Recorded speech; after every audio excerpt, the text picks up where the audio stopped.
બ્રહ્મમુખ કહેવાય, એક ગૌમુખ કહેવાય. ગળતી થાય, શંકરે ગૌમુખ થાય ને, ગળતી ચડતી હોય એ ગૌમુખના ધારા થાય છે. એ એક બાય નીકળ ખોટી કોઈ પ્રક્રિયા નથી. ગૌમુખ, બ્રહ્મમુખ, ગુરુમુખ, એક મનમુખ. આ મનમુખ જેને થઈ ગયો તો એટલે શારીર મુખ સિદ્ધ થઈ જાય છે. 4 વેદ સિદ્ધે થઈ જાય છે. શ્યામ વેદ, ઋગ્વેદ, અર્જુન, સાર્થ વેદ, 4 વાણી સિદ્ધ થઈ જાય. પરાવાણીના તમે પરિષદ અનુભવી લો તો આ 3 વાણીઓ નાચે ઠીક છે, ઠીક છે, બહુ સમજ્યા જેવી વાત. પણ સંતોની વાત આપણે કામ કરતા જઈને વિચારો તોય મળે હો. એકલા હોય તોય મળે, ઉતા ઉતા મળે.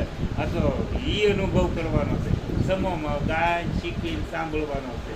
આ નોખી જેવા કામે જઈને આપણે જેને ઘરે લગ્નમાં જઈને તો બધું આનંદદાયક હોય, વ્યવહારમાં જઈને એ પ્રમાણમાં હોય. બેનને ઘરે જેવો પ્રસંગ હોય એવામાં જઈને આપણે થોડી હોય. એમાં બધા પ્રસંગ જેવા હોય ને એ માણી લેવા.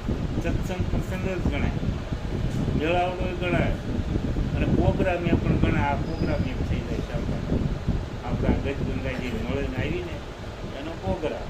હાલો હું મારી વાણીને વિરામ કરું. સદગુરુ